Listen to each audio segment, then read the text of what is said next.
All right, so let's start with solving two-step equations with an inequality and then graphing them on the number line. So, like normal two-step equations, you're going to get rid of adding and subtracting things first that are happening to the variable.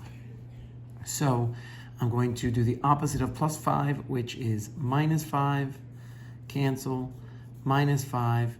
We are left with 3x is less than 21. Then you're going to get rid of this number by dividing it. So divide by 3, gone, divide by 3, x is less than 7. So x is less than 7. So we got to find 7. So here's the number line. 1, 2, 3, 4, 5, 6, 7. 7's right there. So now to graph this on the number line, we're going to make a circle on 7. It's open because it can't be 7. X has to be less than 7. So it can't be 7, so it's going to be open. So all the numbers that are less than 7 are in this direction. So this is where all of the answers are, in this direction from 7. Let's do another one. So here's a two-step equation with an inequality. So this says negative 2x plus 4 is greater than or equal to 14. So how do we get rid of the 4? We subtract 4 right here, subtract 4. We are left with negative 2x is greater than or equal to 10. Then we're going to divide by negative 2. Now something happens when you divide by a negative number. When you divide by a negative number, it actually causes the inequality in the middle to change directions. So this cancels, we're left with x. This changes directions, and then this becomes negative 5. So that happens every time you multiply or divide by a negative number on both sides. So here's 0, 1, 2, 3, 4, 5. There's negative 5.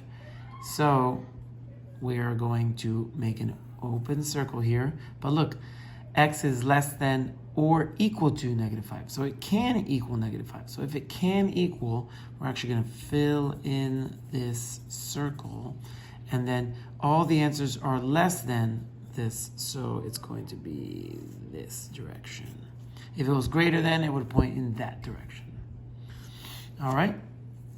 Let's work on slope now. Okay, so that's still 0, 0. That's 0, 0. And this coordinate is 3, 1. 3, 1. So remember that the slope formula is the change in y divided by the change in x. All right?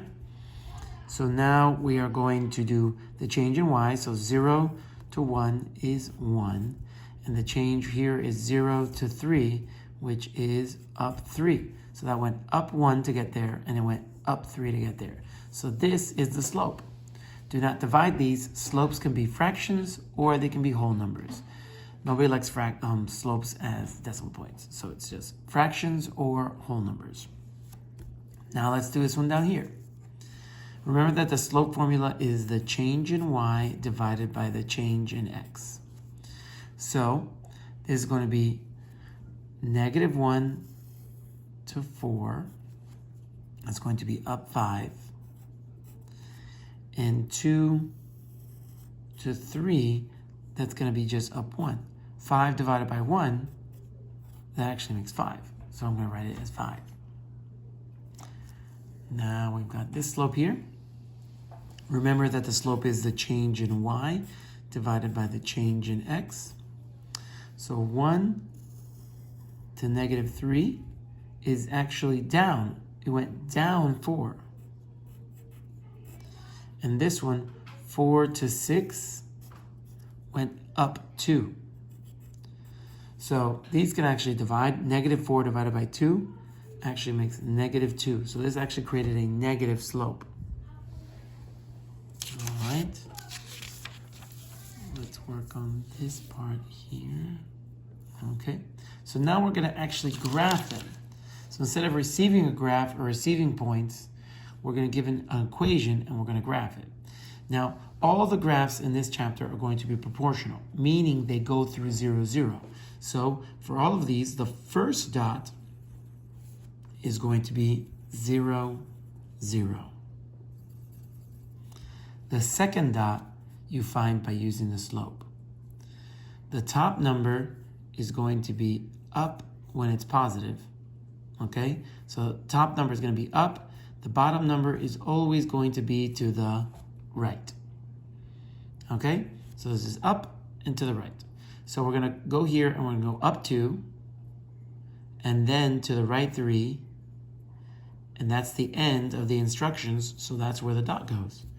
And then you just connect these and you're done. You've graphed. Now look at this one. Mr. Castris, this only has a 2. Where's the right? I only know that I have to go up. Do I just go straight up? No. When you have a whole number like this, just put a 1 underneath it. Just put a 1 underneath it. And now, this goes up 2. Remember, we always start on 0, 0. So up 2 and to the right 1. And we're done. All right, let's do another one down here. So this one's a negative 1. So because it's negative, the top is actually down now instead of up. Now the bottom is still right. The bottom is always going to be right. If you're going to the right, then you're doing it right. So from here, you're going to go down 1 and to the right 4. 1, 2, 3, 4. And then you are done. And that's it.